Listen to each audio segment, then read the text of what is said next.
Hello everyone, welcome to IP math by LPT. आज हम क्या लेकर आए हैं?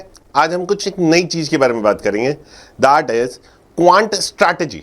बेसिकली आज हम बात करने वाले हैं क्वांट स्ट्रैटेजी के बारे में। पूरी बात कि पिछले 3 साल के अंदर क्वांट का सब्जेक्ट कैसे चेंज हुआ है।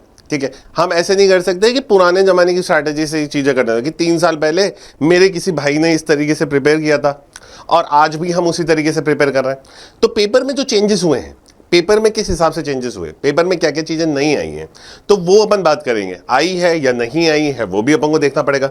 तो किस हिसाब से चीजें चेंज हो रही हैं, डे टू डे बेसिस पर पेपर का लेवल किस तरफ बढ़ने वाला है, हम कुछ उस तरीके की बातें करने वाले हैं कि आज क्या हो रहा है। ठीक है, अभी के टाइम पे क्वेश्चंस का लेवल किस तरीके से चल रहा है। जैसे फॉर एग्जाम्पल मैं अभी भी बात करता हूं जैसे कि जो एलआर का जो अभी इंदौर का पेपर हुआ, उसके अंदर जो डीआई का सेट आया वो कितना कैलकुलेटिव आया, क्या इसके अंदर और लेवल ऑफ बढ़ सकता है। अच्छा, इसकी जगह डीआई आ सकती है, या सॉरी डीआई तो आई थी, इसकी जगह क्या एलआर आ सकता है? हाँ, आ सकता है। क्या सर दोनों साथ में भी आ सकते हैं? फ्यूचर में कुछ पता नहीं, ऐसा हो सकता है। क्योंकि जो पिछले 3 साल के पेपर पैटर्न्स को हम देखते हुए आगे बढ़ेंगे तब हमें पता चलेगा कि अच्छा स्ट्रैटेजी कुछ चेंजेस होने हैं। जैसे टाइम टू टाइम गाड़ियां चेंज होती हैं, वैसे वैसे पेपर भी अपना लेवल चेंज करता जा रहा है। कंपटीशन बढ़ रहा है तो पेपर को अपना लेवल चेंज करना ही पड़ेगा। तो क्या चीज़ें चेंज हुई हैं अब तक, क्या चीज़ें चेंज होगी, हम उस तरीके से आगे की बात करेंगे कि क्या क्या चीज़ें हैं जिसमें और इम्प्रूवमेंट्स आने वाले हैं या और भी कुछ चीज़ें हट सकती हैं, कुछ चीज़ें नहीं ऐड हो सकती है, तो व्हाट कैन बी। तो आज हम उसमें ही बात करेंगे कि क्वांट स्ट्रैटेजी में लास्ट 3 ईयर्स कि what change in the last 3 years, तो हम उसके ऊपर बात करने वाले हैं। चलिए तो देखते हैं क्या चीज़ें हैं। ओके, तो firstly why strategy needs to evolve. क्यों बनानी है स्ट्रैटेजी? काम तो चल ही रहा है सर, प्रिपरेशन तो चली रही थी। 3 साल पहले जिस इंसान ने प्रिपेयर किया उसने भी तो उसी तरीके से किया होगा, तो हम उस तरीके से क्यों नहीं कर सकते? हमारे में क्या दिक्कत हो रही है इसमें? तो अगर मैं बेसिक सी बात करूं तो अब आईपी मैट का जो क्वांट का पेपर है वो ऐसा नहीं है जो पहले 3 साल पहले चलता था। आईबी मैट अपना पेपर को क्या करता जा रहा है, चेंज करता जा रहा है। अगर मैं इंदौर स्पेसिफिक की बात करूं तो बहुत चेंज किया इंदौर ने। तो इंदौर ने सबसे ज़्यादा चेंज किया क्योंकि कंपटीशन ज़्यादा है उनके साइड पे। तो वो क्या करते हैं, अपने पेपर को क्या करते रहते हैं, चेंज करते रहते हैं। बट अगर बाकी सबकी बात करूं तो क्या उसमें चेंज हुआ है? हाँ, हुआ तो है, थोड़ा सा तो चेंज हुआ है। वो क्या चेंजेस है वो है, तो इसलिए हमको हमारी स्ट्रैटेजी भी क्या करनी पड़ेगी, अपनी स्ट्रैटेजी को भी आपको क्या करना पड़ेगा, चेंज करते रहना पड़ेगा। तो basically that's why we need to change the strategies and all. Okay, तो अब आगे, अब 2024 का पेपर की अगर मैं बात करूं तो paper had a logical quant section fever number system questions. तो मैंने बात करेंगे अपन इसमें आगे कि नंबर सिस्टम के क्वेश्चंस थे। तो पहले ये नंबर सिस्टम का एक बहुत अच्छा खासा वेटेज रहता था कि नंबर सिस्टम के क्वेश्चन ज्यादा दिए जाते थे। बट अब क्या हो गया, नंबर सिस्टम के क्वेश्चंस थोड़ा सा शायद तक साइड में कम कर रहे हैं। ऐसा नहीं है कि क्या आगे भी कम हो जाएगा, वो पता नहीं, लेकिन हाँ ऐसा हुआ है कि नंबर सिस्टम के क्वेश्चन में थोड़ा सा डिक्लाइन देखा गया। बट एज कंपैरेटिव टू दूसरे क्वेश्चन, लॉजिकल साइड के क्वेश्चन बढ़ गए क्योंकि DILR भी इंट्रोड्यूस होना चालू हो गई। तो इस कारण लॉजिकल साइड का क्वेश्चन बढ़ गया। सिलेक्शन रेट कितना रह गया? 3.41% रहा है 2024 का। 2024 की मैं बात करूंगा, 25 की तो अभी तो बात ही नहीं कर सकता हूं। तो अगर मैं बात करूं तो 2024 में इंदौर का सिलेक्शन रेट वाज 3.41%, और अगर मैं बात करूं रोहतक की, दैट वाज 6.78, अराउंड 6 to 7 के बीच में मान के चलते हैं कि 6 to 7% था। मतलब इतने सारे बच्चे जा रहे हैं और उसमें से सिर्फ 6 to 7% को ही वो रोहतक के अंदर सेलेक्ट करते हैं और इंदौर के अंदर तो 3 से 4% को ही सेलेक्ट करे जा रहे हैं। तो दैट्स वाई स्ट्रैटेजी को चेंज होना बहुत जरूरी है। क्यों? क्योंकि पहले कंपटीशन इतना नहीं था तो सिलेक्शंस भी हो जाते थे, पेपर का लेवल इजी रहता था। लेकिन अब जैसे जैसे डे टू डे कंपटीशन बढ़ता जा रहा है, लोग ज़्यादा अवेयर हो रहे हैं आईपी मैट को लेके, तो कंपटीशन बढ़ रहा है। ठीक है, कंपटीशन बढ़ने की वजह से क्या क्या चेंजेस आ रहे हैं वो हमको बात करनी पड़ेगी स्ट्रैटेजी को लेके। तो I think I am clear with this part कि क्यों करना है, क्या कारण क्या है हमको अपनी स्ट्रैटेजीज को इवॉल्व करने का। वो कारण मैंने आपको एक्सप्लेन कर दिया है कि कारण क्या है आखिरकार। नाउ एग्जाम पैटर्न, तो एग्जाम पैटर्न की मैं बात करूं, अगर बेसिकली 21 से लेकर 24 के बारे में बात करते हैं अपन इंदौर के रिलेटेड, तो 21 से 22 में क्या था, एक बैलेंस पैटर्न रहता था और एल्जेब्रा और अरिथमेटिक को ज्यादा फोकस किया जाता था। ये क्या करते थे पहले, सिर्फ एल्जेब्रा और अरिथमेटिक दो, यानी कहने का मतलब क्या है, क्वाड्रेटिक इक्वेशन दो, सिंपल इक्वेशंस दो, ठीक है, इनइक्वालिटीज का दे दो। तो क्या है, ये थोड़े से पोर्शन क्या रहता था, थोड़े से इजियर साइड, ज्योमेट्री मेंसुरेशन दे दो। तो क्या उनको पता था कि हाँ ये बच्चा अभी 12th करके आया है, हमको तो इतना ही लेवल मेंटेन करना है, तो वो उसी हिसाब से पेपर बनाया करते थे। लेकिन जब से 23 के पेपर की बात हुई तो उन्होंने DILR को भी इंट्रोड्यूस करना चालू कर दिया और मॉडर्न मैथ्स के पोर्शन, यानी जैसे बेसिकली अपना जो PNC होता है, पीएनसी हो गया, प्रोबेबिलिटी हो गया, मिड रेस डिटर्मिनेंट हो गया, ये सारे टॉपिक, तो इसका भी इंट्रोडक्शन चालू हो गया। पहले क्या होता था, सिर्फ फोकस इन दोनों पे ही चलता था, अलजेब्रा अरिथमेटिक पर मेजरली, बट अब क्या हो चुका है, इनकी वजह से चीजें थोड़ी सी और बढ़ गई हैं। ठीक है, तो 2023 में क्या हुआ, ये चेंज हो गया एकदम अचानक। अगर 24 की बात करूं तो लॉजिकल क्वेश्चंस इंट्रोड्यूस होना चालू हो गए अपने पास। ठीक है, लॉजिकल क्वेश्चंस आने लग गए, थोड़े ट्रिकी क्वेश्चंस आने लग गए। ठीक है, अलजेब्रा हैवी हो गया, नंबर सिस्टम तो एक तरीके से वैनिश ही होने लग गया। अगर मैं नंबर सिस्टम की बात करूं, एक चैप्टर जो नंबर सिस्टम है अपना, वो एक तरीके से वैनिश होने लग गया। अलजेब्रा को बढ़ा दिया तो देखो क्या क्या बढ़ गया, अलजेब्रा को हैवी साइड पे लेकर आ गए, जो एकदम नॉर्मल बैलेंस चल रहा था। मॉडर्न मैथ्स को बढ़ा दिया गया यहां पर, ये इन क्वेश्चंस को इंट्रोडक्शन की वजह से। तो आपका पेपर अगले पिछले 3 साल से, अगर मैं अभी की बात करूं, तो चेंज होना चालू हो गया, टफर होना चालू हो गया, इसलिए स्ट्रैटेजी को चेंज करना जरूरी पड़ गया। तो 3 साल के अंदर बेसिकली हमारे पास ये चेंजेस आए हैं अभी तक के, अगर अभी तक मैं देखूं तो ये चेंजेस आए, इस कारण आपकी स्ट्रैटेजी को चेंज होना जरूरी है। अब 3 साल की पुरानी स्ट्रैटेजी से आप क्वांट को तो ब्रेक नहीं कर सकते हो, ये पॉसिबल नहीं हो पाएगा आपके लिए। तो अगर मैं देखता हूं कि अगर मैं आईपीमैट की बात करूं तो मैं ये जिपमैट का एक बेसिकली डायग्राम चलाया कि जिपमैट में कुछ ऐसा हुआ क्या, तो जिपमैट में ज्यादा कोई वेरिएशन है ही नहीं, जिपमैट में कोई ज्यादा वेरिएशन नहीं है। कि अगर देखो तो अरिथमेटिक देखो, अगर देखी जाए तो 23, 24, 25 में सिंपल चल रही है, अलजेब्रा, ज्योमेट्री, वर्बल एबिलिटी बीच में आ गया, नंबर सिस्टम, मॉडर्न मैथ्स के क्वेश्चन उसने देना चालू कर दिए। मॉडर्न मैथ्स के क्वेश्चन पहले वो बिल्कुल नहीं देता था, आजकल थोड़े बहुत देने लगा, लेकिन वो वन लाइनर्स देता है। तो वन लाइनर सॉल्व करना थोड़ा आसान रहता है एज कंपैरेटिव वन लाइनर को, बट हाँ थोड़ा सा हल्का सा ये भी तो अपना टफ करेंगे ना पोर्शन को, क्योंकि कंपटीशन तो यहाँ पे भी बढ़ रहा है। तो इन्होंने भी टफ किया और इन्होंने मॉडर्न मैथ्स को थोड़ा सा वेटेज देना चालू करा, लेकिन इतना नहीं फर्क पड़ता है इनसे, क्योंकि इनके बाकी सारे टॉपिक बहुत बैलेंस चल रहे हैं। सिर्फ मॉडर्न मैथ्स को इन्होंने टफ करा और उससे अपना बढ़ाना शुरू करा कि पेपर का थोड़ा सा लेवल को और बढ़ा देते हैं कॉम्पिटिशन के हिसाब से। तो दिस इज फॉर द जिपमैट के अंदर ये हुआ था हमारे। ठीक है, अगर मैं इंदौर की बात करूं तो जैसे मैं बार बार बात कर रहा था आपसे कि इंदौर में देखो नंबर सिस्टम को पूरा वैनिश कर दिया गया। DILR को इंट्रोडक्शन था, तो DILR आजकल आने लग गई है आपकी, इस साल 2025 के पेपर में DI का सेट था। उससे पहले अगर मैं बात करना चाहूँ तो LR का सेट आया था, उससे पहले DI का सेट आया था। तो 5-5 क्वेश्चन वेरी कर सकते हैं। ऐसा भी हो सकता है एक दिन कि 5 क्वेश्चन DI और 5 क्वेश्चन LR आपको मिल सकते हैं। ऐसा भी होगा एक दिन 10 क्वेश्चन DI या 10 क्वेश्चन LR ये भी आ जाएंगे। तो इस बात का ध्यान रखिएगा, आने वाले टाइम में ये सारी स्ट्रैटेजी हो सकती है। अगर 26 के पेपर की बात करूं, अगर फॉर एग्जांपल मैं पेपर बनाऊं तो मैं ऐसा ही करूं कि 10 क्वेश्चन डाल दूं अचानक, तो बच्चे अपने आप ही थोड़ा सा नर्वस हो जाएंगे। तो यहाँ पे नर्वसनेस क्रिएट होगी तो पेपर टफर साइड में हो जाता है। तो यहाँ पर ये पोर्शन में चेंजेस होना लाजमी है। ठीक है, देखिए ज्योमेट्री और मेंसुरेशन, देखो ज्योमेट्री इन्होंने क्या करा था, पहले ज्योमेट्री को ज्यादा देते थे। तो ज्योमेट्री से बेसिकली क्या होता है, एक बच्चा फैमिलियर होता है। When you are familiar with geometry mensuration, क्योंकि 10th क्लास में पढ़ते आ रहे होते हैं, जो PCM के बच्चे हैं वो वैसे भी पढ़ रहे होते हैं, तो उनको क्या होता है, थोड़ी फैमिलियरिटी रहती है कि हाँ यार ज्योमेट्री है, मेंसुरेशन है, तो थोड़ा फैमिलियर होता है। बट यहाँ पे अगर मैं बात कर दूं, इन्होंने ज्योमेट्री को गिराया। ज्योमेट्री को गिराने का कारण ही यही होता है, पेपर को टफ साइड में कर दो। ठीक है, तो थोड़ा सा स्ट्रैटेजी वाइज चेंजेस होने लग गए।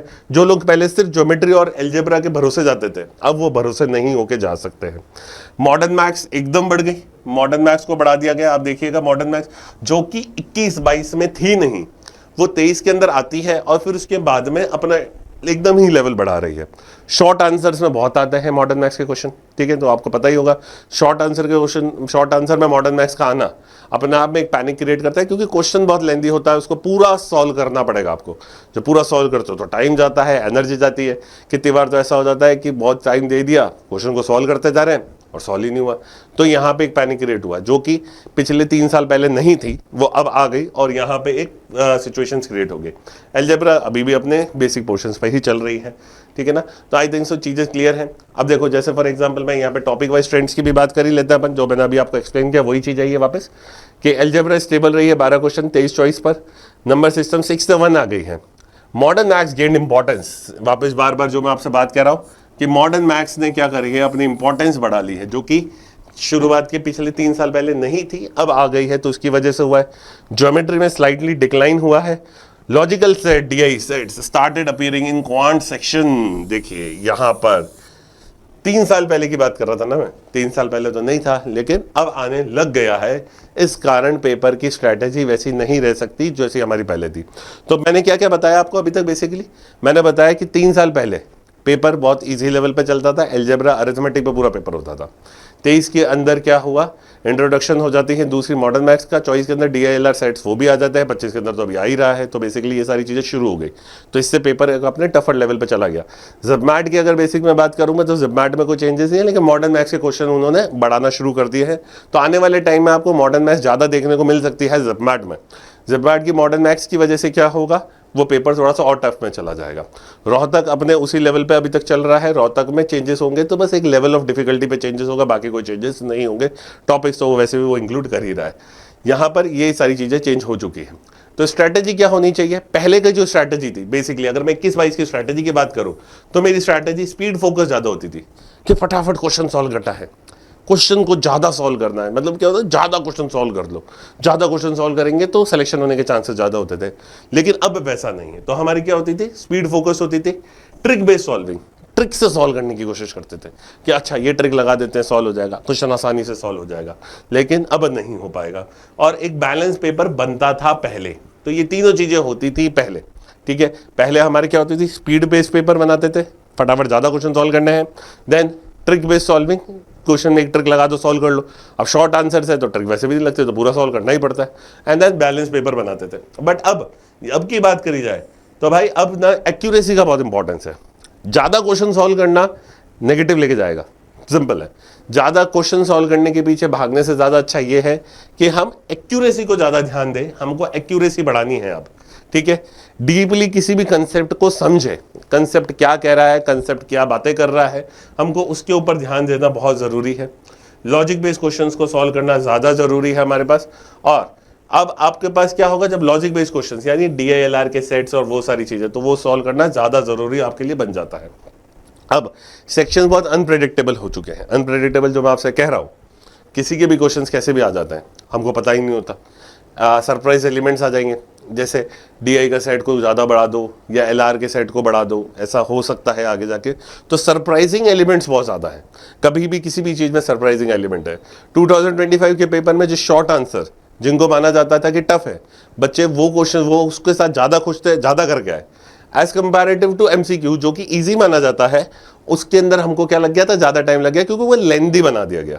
DI का सेट पूरा की पूरा दिया गया था, DI का एक सेट था जो कि बहुत लेंथी था, कैलकुलेटिव था। तो बेसिकली अगर मैं 2025 के पेपर की बात करूं तो मैं उसको ऐसे करूंगा, क्योंकि मैं उसको अगर क्रक्स में बात करूंगा तो कहूंगा पेपर को MCQ साइड में बहुत लेंथी कर दिया गया। शॉर्ट आंसर में बच्चों ने आराम से क्वेश्चन सॉल्व कर लिए थे, DI का सेट को टफ कर दिया गया था। इससे पहले वाले पोर्शन की मैं बात करता हूं तो उसमें क्या हुआ था, शॉर्ट आंसर टफ था, MCQ इजी था, तो आराम से चीजें हो गई थी। तो ये हमारी स्ट्रैटेजी पहले ये थी और अब ये हो जानी चाहिए। तो I am very much clear about this कि स्ट्रैटेजी में चेंजेस क्या होते हैं। ठीक है, तो अपडेटेड प्रेप प्लान्स क्या है। तो अब मैं क्या करूं सर, अब तो पढ़ाई करनी है ना, तो मैं आपको यही कहूंगा कि अगर अपडेटेड में चलिए तो अरिथमेटिक को रेगुलर करने की कोशिश करो, टॉपिक को अच्छे से कर लो, कोई दिक्कत नहीं है। अरिथमेटिक पे ध्यान वित्ता ही देना है, plus algebra plus modern maths, इन चीज़ों को करो। अब इन चीज़ों को कैसे करते हैं सर, इन चीज़ों को जैसे आपने क्लास में पढ़ा या आपने कहीं से भी पढ़ा है, वॉट एवर इट इज़, आपने पढ़ा, फिर उसको आप एक बार सॉल्व करते हो अपनी बुक से, तो उसके बाद में याद रखिएगा टॉपिक टेस्ट लगाना स्टार्ट करिए। मैं हमेशा ये बात कहता हूँ, टॉपिक टेस्ट पे जाइए, टॉपिक टेस्ट की हेल्प लीजिए। हर थोड़े थोड़े दिन से क्या करिए, टॉपिक टेस्ट निकालते रहिए। टॉपिक टेस्ट निकालोगे तो क्या होगा, वो रिवाइज रहेगा, तो टॉपिक याद रहेगा। 3-4 टॉपिक टेस्ट का रिवीजन निकल गया, एक चैप्टर का 3-4 बार टॉपिक टेस्ट का रिवीजन निकल गया, तो आपका क्या होगा, वो कंसेप्ट बैठ जाएगा दिमाग में। तो आपको डेली इस तरीके से इन चीज़ों को रेगुलर लेके चलना चाहिए। ठीक है, मॉक टेस्ट देने चाहिए, मॉक टेस्ट बहुत ज़्यादा ज़रूरी है। Mock test are really really very important in terms of this. अगर आपको पेपर क्लियर करना है तो आपको मॉक टेस्ट को तो आप छोड़ ही नहीं सकते हो। Mock test are really very important. ठीक है, IPMAT इंदौर के PYQs करो, इंदौर है, रोहतक है, जिस भी पेपर को आप टारगेट कर रहे हो उसके PYQs को सॉल्व करते रहिए। PYQs will help you out. Timer के साथ लगाइए, ऐसा सोच के लगाइए कि आप पेपर ही देने गए थे उस समय, तो उससे लगाइए। एरर लॉग्स जरूर बनाना, जब भी कोई मॉक दो। एरर लॉग्स का मतलब होता है हमारे कौन से टॉपिक में कितने क्वेश्चन गलत हो रहे हैं। जैसे आपने कहा कि सर मेरे को टाइम एंड वर्क बहुत अच्छे से आता है, और पता चल रहा है कि मॉक दे रहे हो तो लगातार 4 मॉक में टाइम एंड वर्क के क्वेश्चन ही गलत हो रहे हैं, तो मतलब उस टॉपिक में टॉपिक टेस्ट और लगाना जरूरी है, ब्रशअप करना जरूरी है। तो कोशिश करिए कि एरर लॉग्स आप बनाते रहो। एरर लॉग्स बनाना बहुत बहुत ज़्यादा ज़रूरी है। ठीक है। एंड DILR को सॉल्व करते रहिए। मैं हमेशा कहता हूं रेगुलरली एक DI का सेट, एक LR का set, it is really very important.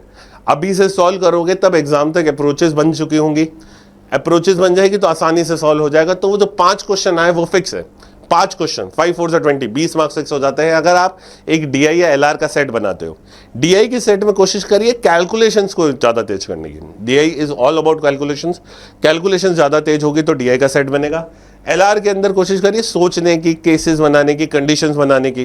तो रेगुलर अगर आप ये करोगे DI, एक सेट मैं सुबह उठता हूँ सर, एक सेट सुबह करता हूँ, एक सेट शाम को करता हूँ, टाइमर लगा लीजिए। एक महीने शुरुआत में, आप शुरुआत के एक महीने 15-15 मिनट का टाइमर लगाइए, फिर उस टाइमर को डिक्रीज करते हुए जाइएगा हर महीने 2-2 मिनट से, और फिर उसको लेकर आ जाइए 7 से 8 मिनट तक। इन दोनों को सॉल्व करने की कोशिश, 7 मिनट ये और 7 मिनट में ये सॉल्व करने की कोशिश करिए, तब जाके पेपर के अंदर वो एक एग्जैक्ट और सही टाइम पे सॉल्व हो पाएगा। तो रेगुलरली आप ये करेंगे तब जाके आपका स्ट्रैटेजी बन पाएगी as comparative to IP MAT exam. Okay.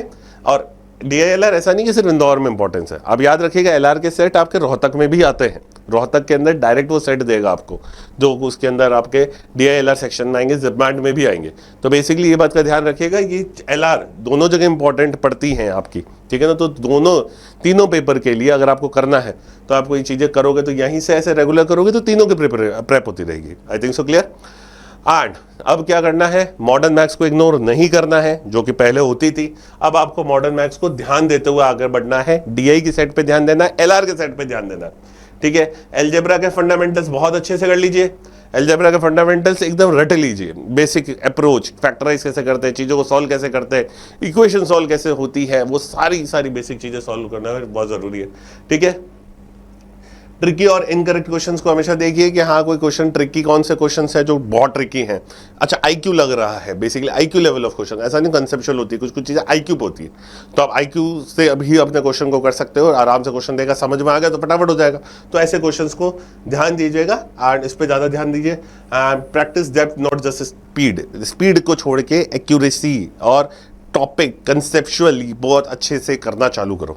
यहाँ पे क्या होगा, ये चीज़ें आपकी क्या होगी, हेल्प करेंगी टॉपिक को समझ में। स्पीड की प्रैक्टिस करोगे तो सिर्फ स्पीड बनती जाएगी और उसमें एक्यूरेसी रहेगी नहीं।